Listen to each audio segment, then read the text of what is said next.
Welcome everyone. Today is 24th of the February. आज जो हम डिस्कस करने जा रहे हैं पास पेपर की क्वेश्चन डिस्कस करने जा रहे हैं फ्रॉम द टॉपिक डेटाबेस। हमने पिछली क्लास में ईआर डायग्राम्स के ऊपर बात की थी जिसमें हम रिलेशनशिप्स की बात करते हैं बिटवीन जो भी टेबल्स होते हैं। यहाँ हमसे सवाल में कहता है a shop sells pens to the customer, customer place an order with the shop and collect the items the next day. The shop uses database to store the information about the orders. Shop का काम है कि वो pen cell करती है और उसकी database बनी हुई है। The database contains the following tables. Database में ये टेबल्स मौजूद हैं, एक दो तीन चार, ये चार टेबल्स हैं, एक दो तीन चार पाँच। और हर टेबल के अंदर अपनी बात है कि जैसे कस्टमर का टेबल है तो उसमें कस्टमर का आईडी, कस्टमर का नाम और कस्टमर का ईमेल आएगा। ऑर्डर आईडी, ऑर्डर के टेबल में ऑर्डर आईडी आएगी, कस्टमर की आईडी आएगी जो ऑर्डर कर रहा है, डेट और कलेक्शन डेट आ जाएगी। Order product, order ID, product ID और क्वांटिटी आ जाएगी। प्रोडक्ट के टेबल के अंदर प्रोडक्ट की आईडी, प्रोडक्ट का नाम, जैसे कौन सा प्रोडक्ट है, डॉलर पेन है। क्वांटिटी इनबॉक्स 12 होते हैं। कॉस्ट कितनी है, सप्लायर आईडी क्या है जो उसको सप्लाई करता है। और सप्लायर के टेबल में सप्लायर आईडी, सप्लायर नेम और सप्लायर का ईमेल आएगा। अब आपके पास एक चीज है, the primary keys are underline. Primary key वो होती हैं जो यहाँ पर इस तरह से अंडरलाइंड होती हैं सारी, ठीक है। ये अंडरलाइन है, कहता है complete the E R diagram from for the database. अब आपने करना ये है, आपने अपने अपने स्क्रीनशॉट शेयर करने हैं। 2 से 3 मिनट आपको मैं देता हूँ, आपने सोचना है इसके ऊपर। और ये 4 मार्क का क्वेश्चन है और हम देखेंगे कि फिर इस 4 मार्क के क्वेश्चन में किसके कितने मार्क्स आते हैं। तो ये आपने करना है कि इनके दरमियान आपने रिलेशनशिप बताना है। रिलेशनशिप बताने के लिए अमूमन आप करते क्या हो, आप सिंपल सिंपल लाइन ड्रॉ करते हो बिटवीन टू टेबल्स। दो टेबल्स के दरमियान आपने लाइन ड्रॉ करनी होती है और फिर उसका रिलेशनशिप बताना होता है। मिसाल के तौर पे मैं कह सकता हूँ कि एक कस्टमर कई ऑर्डर कर सकता है, ये एक एग्जाम्पल दी है मैंने। तो अब आपने इस तरह करके वन टू मैनी का रिलेशन बताना होगा, ठीक है। तो आप ले लो 3 minute, I think that would be more enough for that question. 2 minute, 3 minute, और आप सब अपने अपने रिस्पॉन्सेस मुझसे शेयर करो। और फिर हम देखेंगे कि किसका रिजल्ट कैसा है, यानी कितने लोगों का सही है, कितने लोगों का सही नहीं है, और इसके ऊपर बात करेंगे। तो आप 3 मिनट ले लो, 3 मिनट में सवाल को, 4 मिनट का सवाल है, 4 मिनट भी आप ले सकते हो मैक्सिमम। फिर हम इसके सवाल को डिस्कस करेंगे, आपने इसके जवाब को डिस्कस करेंगे। और आपने मुझसे इसकी जो है स्क्रीनशॉट शेयर करनी है। Your time starts now. अब यहाँ आप देख सकते हो, हेयर यू कैन सी कि हमारे पास जो रिलेशन बन रहा है वो क्या बन सकता है। तो हम यहाँ देख सकते हैं कि कस्टमर के टेबल में, इसको समझना ये होता कैसे। कस्टमर के टेबल का जो कस्टमर आईडी है, ये कस्टमर आईडी है, ये ऑर्डर के टेबल में इस्तेमाल हो रहा है। इसको इस तरह से समझना, यानी कि जब कोई भी ऑर्डर होगा, यही चीज है ना, कि कस्टमर का, यानी ये जो ऑर्डर का टेबल है, this is the table of the order. इस टेबल में कस्टमर आईडी का जिक्र है। इसका मतलब कि जो एक कस्टमर है वो कई ऑर्डर दे सकता है। ये बात आप लोगों को समझ में आती है। तो उसके लिए पहले हम एक क्रिएट करेंगे, ठीक है। तो सबसे पहले फिर हम यहाँ क्रिएट करेंगे एक यहाँ से, that is one customer could have many orders. अच्छा, ये मिसाल मैंने अभी पीछे जो पिछली क्लास है उसमें भी ये बात की थी कि एक कस्टमर जो है वो कई ऑर्डर दे सकता है, ठीक है। अच्छा, अब अगर हम देखें कि हम ऑर्डर के टेबल से देखते हैं और हम चलते हैं ऑर्डर प्रोडक्ट पे, तो आप देख सकते हो कि ऑर्डर प्रोडक्ट के अंदर भी कौन सा टेबल इस्तेमाल हो रहा है, ऑर्डर आईडी। ऑर्डर प्रोडक्ट के टेबल में ऑर्डर आईडी इस्तेमाल हो रहा है। इसका मतलब ये है कि प्रोडक्ट जो ऑर्डर होते हैं उसमें ये हो सकता है कि जब एक ऑर्डर हो तो वो कई प्रोडक्ट्स के लिए हो, ठीक है। तो यहां से इसका रिलेशन जो बनेगा ऑर्डर से ऑर्डर प्रोडक्ट का, वो भी बनेगा वन टू मैनी। तो यानी ये कहना चाह रहा है कि ऑर्डर के टेबल के अंदर, ऑर्डर प्रोडक्ट के टेबल के अंदर जो ऑर्डर आईडी है वो एक से ज्यादा दफा आ रहा है। तो यानी ऑर्डर्स कई मुख्तलिफ भी हो सकते हैं, ठीक है। तो इसलिए ये वन टू मैनी आ गया। यहां तक आप लोग बात समझ रहे हो। फिर अगर हम बात करें, क्या एक प्रोडक्ट कई सारे ऑर्डर्स में आ सकता है, नहीं आ सकता। यानी जो प्रोडक्ट ऑर्डर हो रही है इसके बारे में बताओ। ये कहता है ना कि ये ऑर्डर प्रोडक्ट का टेबल है और ये प्रोडक्ट है। तो अगर हम बोले कि ऐसी पॉसिबिलिटी नहीं है कि एक प्रोडक्ट कई ऑर्डर्स प्रोडक्ट के अंदर आ सकता है, यानी जो पेन का प्रोडक्ट है ये कई ऑर्डर्स के अंदर आए। तो अगर हम देखें कि ऑर्डर प्रोडक्ट का जो टेबल है इसके अंदर प्रोडक्ट आईडी मतलब ये कई दफा आ सकता है। इज इट पॉसिबल कि जो प्रोडक्ट का ऑर्डर है उसमें एक ही प्रोडक्ट कई दफा आ जाए? Isn't it possible? हो सकता है। इसीलिए यहां पर हम जो बनाएंगे वो बनाएंगे प्रोडक्ट से ऑर्डर प्रोडक्ट का जो रिलेशन है वो हमारा बनेगा इस तरह से, वन टू मैनी का। ये एक चीज बन जाएगी। ये बात क्लियर है?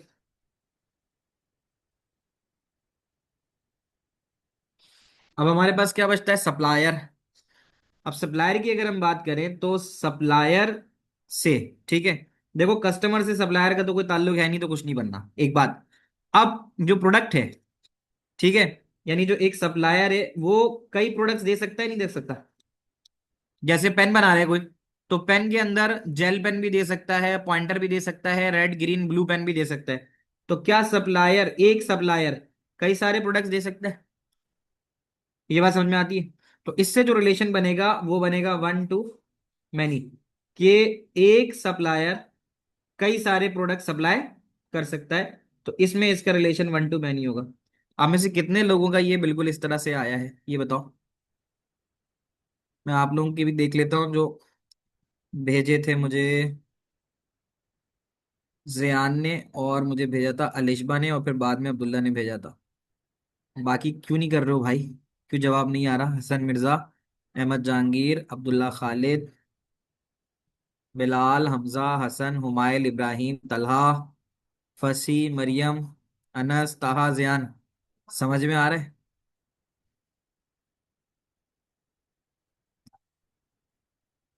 तुम्हारी बात नहीं समझ में आई मुझे Mariam. Are you something related to I A I? What does it mean by that? आगे चलते हैं, अगला सवाल देखते हैं। अच्छा बच्चों, यहाँ आ जाओ। ये अक्टूबर नवंबर 2025 में आया है। अक्टूबर नवंबर 2025, variant 13, question number 5। Question number 5 में कहता है, a company creates a relational database to store about its customer. The database reviews stores data about the customer, products, complaints and staff. Review के रिव्यू की डेटाबेस है, उसमें जो data store होता है वो कस्टमर, प्रोडक्ट, कंप्लेन और staff के बारे में होता है। डेटाबेस के 4 टेबल हैं। कस्टमर, जिसमें कस्टमर की डिटेल्स हैं कि कस्टमर का आईडी, कस्टमर का नाम, उसका लास्ट नेम, उसका ईमेल, ये आएगा। प्रोडक्ट के अंदर प्रोडक्ट का आईडी, प्रोडक्ट का नाम, प्रोडक्ट डिटेल। जैसे पेन की बात कर लेते हैं, पेन है, उसकी डिटेल, उसका प्राइस, उसकी रेटिंग। कंप्लेन, कोई कंप्लेन है तो उसकी कंप्लेन आईडी, किस प्रोडक्ट से रिलेटेड है, किसी प्रोडक्ट में आई है, कस्टमर आईडी, जिस कस्टमर आईडी से कस्टमर ने उस चीज को परचेज किया है, कस्टमर की डिटेल और स्टाफ की आईडी जो उसको डील करेगा। और स्टाफ के टेबल के अंदर स्टाफ का आईडी, स्टाफ का first name, last name, department, और वो रिमोट वर्कर है या नहीं, ये चीज आ सकती है।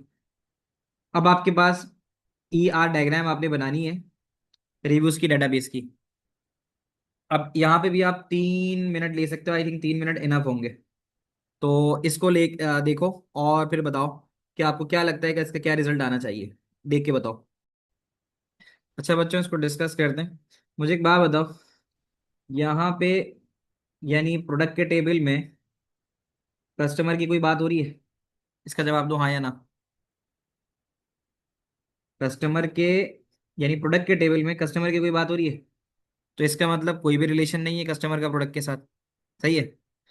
हाँ, अगर हम बात करें कंप्लेन की, तो कंप्लेन के टेबल में कस्टमर आईडी इस्तेमाल हो रही है? ये देख के बताओ, हो रही है? तो इससे एक बात समझ में आती है कि जो कस्टमर है उसका रिलेशन वन टू मैनी है। क्या एक कस्टमर कई कंप्लेन कर सकता है? ऐसा हो सकता है? Customer can have many complaints, अलग अलग। ये बात समझ में आती है? उसी के अलावा अगर तुम देखो तो कंप्लेन के टेबल में कस्टमर आईडी भी आ रही है, यहाँ देख लेना। और इसी तरह कंप्लेन के टेबल में प्रोडक्ट आईडी भी आ रहा है, ऐसा ही है। कंप्लेन के टेबल में प्रोडक्ट आईडी आ रहा है। क्या ऐसा पॉसिबल है कि एक ऐसा प्रोडक्ट हो जिसकी कई सारी कंप्लेन्स हो? Isn't it?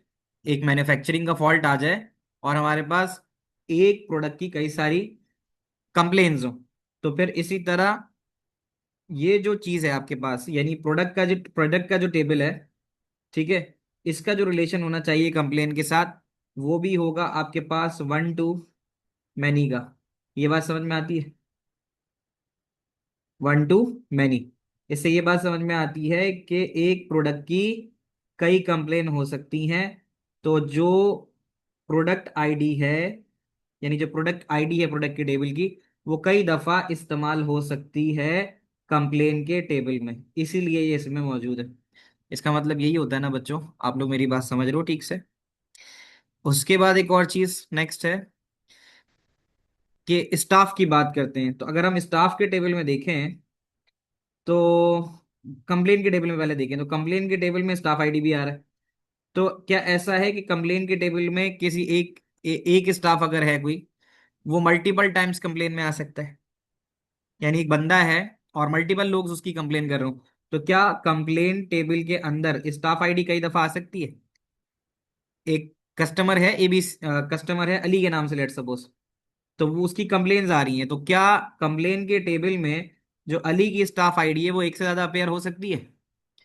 बिल्कुल हो सकती है कि अगर अली ने गलतियां की हो, तो स्टाफ आईडी जो है वो कंप्लेन के टेबल में कई दफा अपेयर हो सकती है। तो हम यहाँ पे यही चीज देख रहे होते हैं कि कौन सी चीज किसी सर्टेन टेबल में एक से ज्यादा दफा अपेयर हो सकती है। इसी बेसिस के ऊपर हम रिलेशनशिप बनाते हैं। तो यहाँ पे यही बात हो रहा है कि स्टाफ के अंदर, यानी स्टाफ का जो वो है टेबल है, that is the staff ID, वो कंप्लेन के टेबल में एक से ज्यादा दफा इस्तेमाल हो सकती है, इसलिए इसका रिलेशन ये यहाँ पे इस तरह से बनेगा। बच्चों ये बताओ, ये बात समझ में आई आप लोगों को? ये बात क्लियर है? एक और क्वेश्चन हमारे पास से, आ जाओ जरा, मई जून 2021 का वन टू, इसका है क्वेश्चन नंबर 1। इसमें आपसे ये पूछ रहा है कि राज ओन्स हाउस, राज का एक घर है, और that other people rent from him, जो उससे रेंट पे लेते हैं। He has a database that is for details about people who rent houses, और जो लोग उससे वो हाउस रेंट पे लेते हैं, तो वो उनकी जो भी इंफॉर्मेशन है वो डेटाबेस में रखता है। और who rent houses and the houses they rent, और जो भी उसके हाउसेस हैं उनकी पूरी information. The database house rental has following structure. Customer का मतलब ये है कि कस्टमर वो होगा जो उस राज का घर किराए पे लेता है। तो उसमें कस्टमर का आईडी, उसका नाम, last name, date of birth और ईमेल होती है। हाउस यानी एक से ज्यादा हाउस है, तो हाउस की आईडी, हाउस का नंबर, रोड, टाउन, बेडरूम और बाथरूम, ये चीज है। और रेंटल जो है, जो इन दोनों को इससे रिलेट करता है, उसमें rental ID plus customer ID, house ID, customer कौन है, उसके पास कौन सा हाउस है, क्या कॉस्ट है, और क्या डिपॉजिट पेड है। Give the definition of the following database terms using the example from database house rentals for each definition. अब यहाँ के हिसाब से वो आपसे पूछ रहा है कि यहाँ पे जो पहली चीज आपको नजर आ रही है, एज पर द क्वेश्चन, तो यहाँ देख लेते हैं पहले। तो कह रहा है कि अब आप बताओ कि फील्ड क्या है, बताओ फील्ड क्या है। फील्ड के बारे में बताओ, फील्ड क्या है यहाँ पे। Give the definition of the following database, और हाउस रेंटल के हिसाब से फील्ड क्या है। यानी सिंपल सिंपल आप ये कह सकते हो कि जैसे ये हाउस रेंटल है, ये हाउस रेंटल है, तो इसमें फील्ड क्या है। इसमें हर एक चीज जो तुम्हें यहाँ नजर आ रही है, ये एक फील्ड है कि नहीं? फील्ड इज अ कॉलम ना, मतलब हम ये कहेंगे ना कि ये सब की सब फील्ड है। तो उसको लिखने का तरीकेकार क्या है, हम यहाँ पर लिखेंगे। बच्चों समझ में आ रही है सब? हाँ या ना करके बताओ मुझे। तो यहाँ पर हम लिखेंगे बेसिकली, फील्ड जो होती है वो बेसिकली एक कॉलम होता है, a column. Field is a column. और उसकी एग्जाम्पल दी जा सकती है, तुम्हारी मर्जी है, तुम एक, दो, तीन, चार, इनमें से कुछ भी उठा के लिख दोगे, वो फील्ड ही है। तो कस्टमर आईडी लिख दिया आपने। अच्छा, कस्टमर आईडी ये आ गया। अच्छा, अब आपने लिखना है एंटिटी। एंटिटी हमने कहा था, एंटिटी क्या होता है?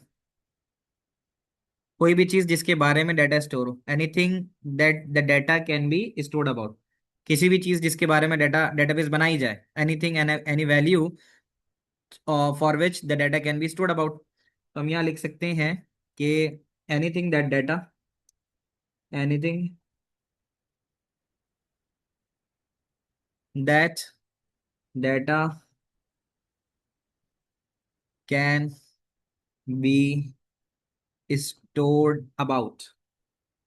अभी हम जो बात कर रहे हैं वो किसके बारे में बात कर रहे हैं, हमारा मेन फोकस किसके ऊपर है, anything that data can be stored about. तो अभी हमने किन दो चीजों के दरमियान डाटा स्टोर कराया है, मतलब कि डेटाबेस की बात की है, या तो हाउस की या तो कस्टमर की, है ना। तो तुम यहाँ लिख सकते हो एग्जाम्पल के तौर पे, हाउस भी हो सकता है, हाउस की भी यहाँ बात हो रही है, और यहाँ पे आप लिख सकते हो कस्टमर, ये दोनों में से आप कुछ भी लिख सकते हो, क्योंकि इन दोनों के बारे में ही बात हो रही है। सही है। फिर एक चीज आपने पढ़ी है फॉरेन की। फॉरेन की वो होती है कि एक टेबल की प्राइमरी की, दूसरे की फॉरेन की होती है।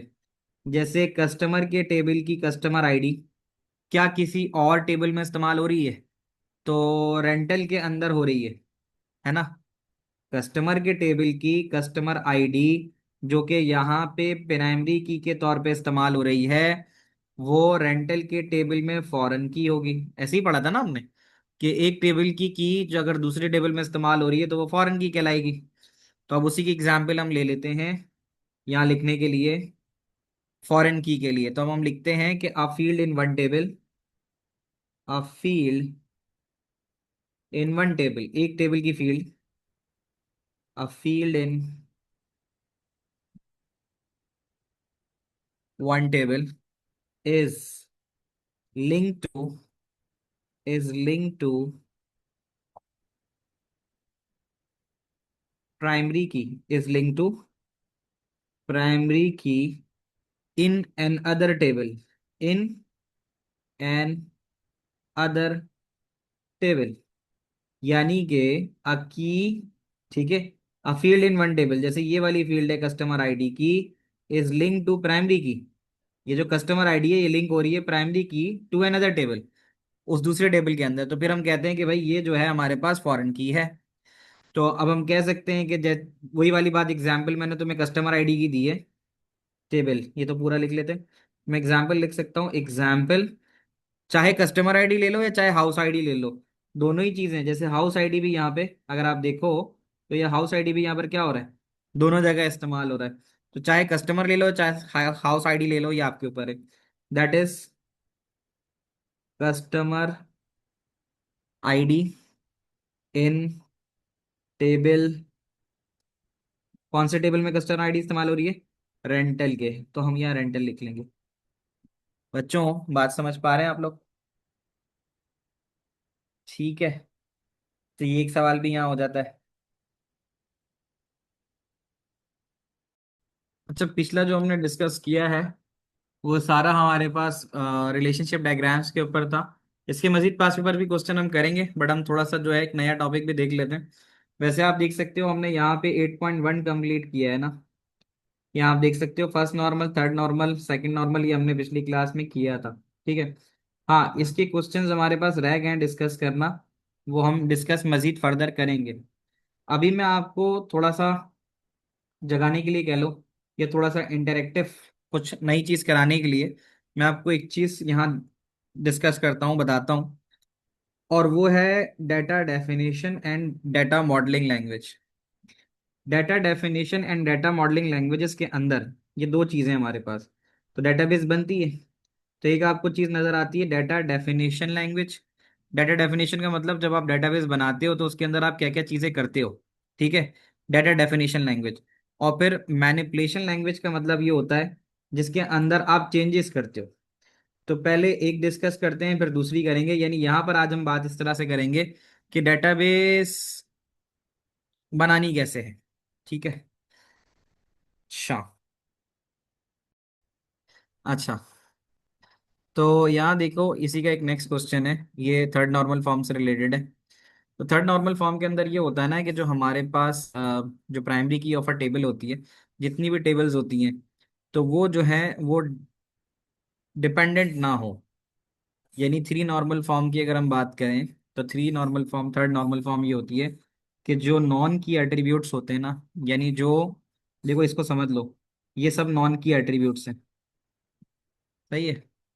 नॉन की एट्रीब्यूट का मतलब ये होता है कि ये कस्टमर है, ये की एट्रीब्यूट है, प्राइमरी की है। तो बट नॉन की एट्रीब्यूट का मतलब ये हुआ कि first name, last name, date of birth और ईमेल, क्या ये सब के सब कस्टमर आईडी पर डिपेंड कर रहे हैं, नहीं कर रहे? मैं अभी आता हूँ डिस्कशन पे, पहले सवाल कर लेते हैं ये वाला, फिर हम मैच पे बात करते हैं, ठीक है? पहले सवाल मुकम्मल कर लेता हूँ। सवाल ये देखो, कह रहा है कि जैसे कस्टमर है, अब कस्टमर मैं आ गया ना, कस्टमर आईडी का मतलब मैं आ गया और मेरी कस्टमर आईडी है 1234। तो 1234 पे वकारी आ रहा होगा, खान आ रहा होगा, डेट ऑफ बर्थ आ रही होगी, चलो तुम्हें डेट ऑफ बर्थ भी बता देते हैं, और ईमेल आ रही होगी, ठीक है? अब ये जो चीज है, ये प्योरली डिपेंड कर रही है सब की सब, किस चीज के ऊपर? कस्टमर आईडी पे। यानी ये जो कस्टमर आईडी जब भी आएगा 1234, तो वो यानी इस कस्टमर आईडी पे नाम, last name, date of birth और ईमेल, तीनों सब चीजें डिपेंड करेंगी। तो हमने देखा था ना कि all fields in the table are dependent fully on the primary key and no other fields. तो वो यहाँ पे यही कह रहा है कि व्हाट डू यू थिंक, कि हमारे पास tick one box to show कि क्या हमारे पास ये जो है फील्ड है, ये थर्ड नॉर्मल फॉर्म में है या नहीं है? तो इसका क्या जवाब होना चाहिए?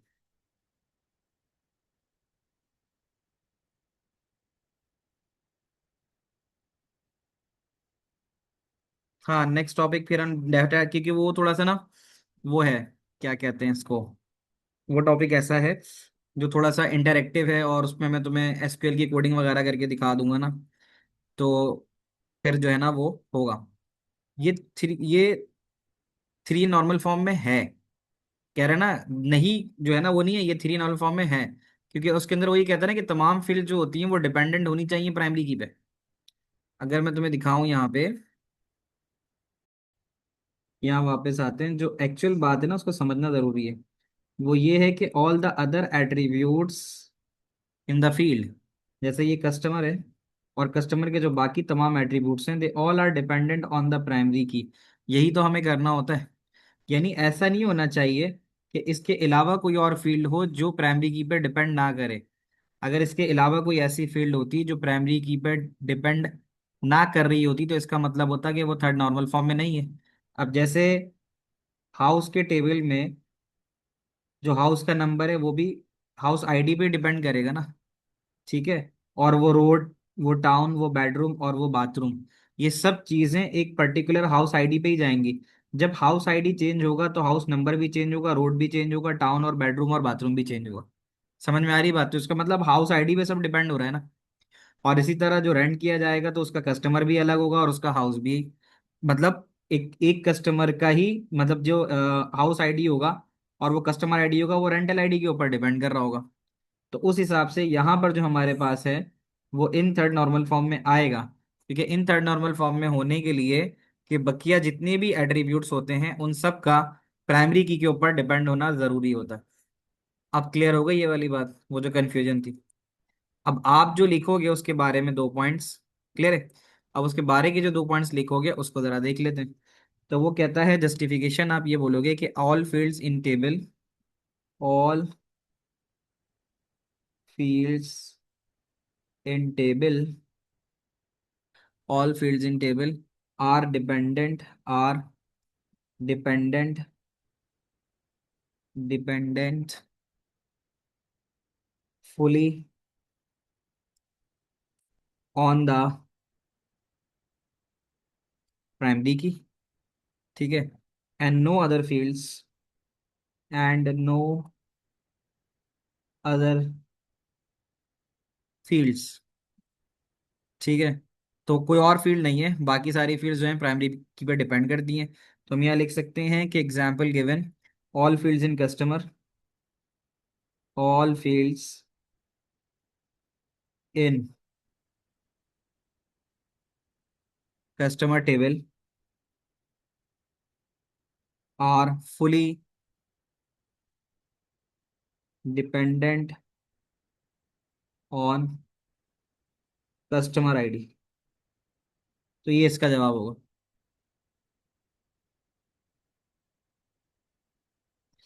It should not be in the third form, क्योंकि कह रहा है कि इट शुड नॉट, एक सेकेंड जरा समझते हैं sir. should not be in third normal form because it is not in first noun. There is a repeating group of attribute in bedroom and bathroom। नहीं नहीं नहीं, तहा इसको तुम समझ नहीं पा रहे। मतलब रिपीटिंग ग्रुप से मुराद ये है कि वो ये कहना चाह रहे हैं, हमारी बात को भी मैं जरा समझता हूँ। There is a repeating group of attribute in bedroom and bathroom. Bedroom और बाथरूम के अंदर, लेकिन वो अलग होंगे ना बेटा। यानी हर घर का बेडरूम और बाथरूम नंबर ऑफ रूम्स अलग हो सकते हैं। तो तुम उसको ऐसे नहीं समझो कि तुम ये समझ रहे हो कि दो घर ऐसे हैं जिसके दो बेडरूम है और दो बाथरूम है। ठीक है, बात वो नहीं है यहाँ पे।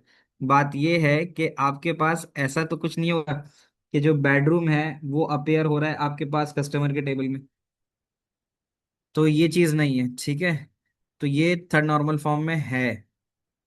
तो उसकी वजह ये है कि देखो, फर्स्ट नॉर्मल फॉर्म में होने के लिए सबकी प्राइमरी की का होना जरूरी है। ये बात आ गई, ठीक है।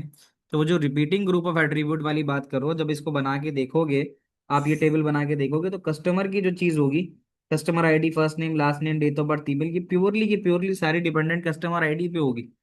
इसी तरह हाउस की सारी चीजें हाउस आईडी के ऊपर डिपेंड करेंगी। तो यहाँ पर कोई भी ऐसी चीज नहीं है कि जो इसको थर्ड नॉर्मल फॉर्म होने से रोके। ये थर्ड नॉर्मल फॉर्म में है। सही है, ये है। This is suppose to be in the third normal form. Second normal form, हमसे तो इसने यहाँ थर्ड नॉर्मल फॉर्म के बारे में पूछा ना, सवाल ही हमसे क्या किया है इसने, कि ये हमारे पास कहता है take one box to show whether the database are in third normal form और नॉट। हम इसके और सवाल कर लेंगे, ठीक है। हमने इसके कुछ कम क्वेश्चंस किए हैं। तो हाँ ठीक है, मैं यहाँ एंड करता हूँ। बच्चे कह रहे हैं तरावी के लिए जाना है, 10 बजे कौन सी तरावी हो रही है तुम्हारी भाई। तो ये चीज आ गई, तो इसको यहाँ तक रखेंगे। हाँ, इसके फिर मैं तुम्हें मजीद और क्वेश्चंस करवा दूंगा, ठीक है। तो ये है, फिर एसक्यूएल जो है वो लेंथी टॉपिक है। बट हाँ, ये एक जो चीज़ है ना, first second third normal form वाली, अब ये एक चीज़ है कि इसका पास पेपर सेशन अलग रखेंगे और एसक्यूएल अलग स्टार्ट करेंगे, ताकि ना तुम्हारी प्रैक्टिस और बेहतर हो। तो अब इसमें दो चीज़ें करनी है। एक तो अब तुम्हारी क्लास थर्सडे वाली है ना, तो थर्सडे को तो मैं कराता हूँ तुम्हें पहले वो, क्या कहते हैं, एसक्यूएल, ताकि वो इंटरेस्टिंग रहे। और उसके बीच में एक क्लास रखूंगा फ्राइडे सैटरडे में से, जिसमें ना हम first second third normal form जो है उसके पास पेपर प्रैक्टिस करेंगे, ताकि बेहतर हो जाए, ठीक है।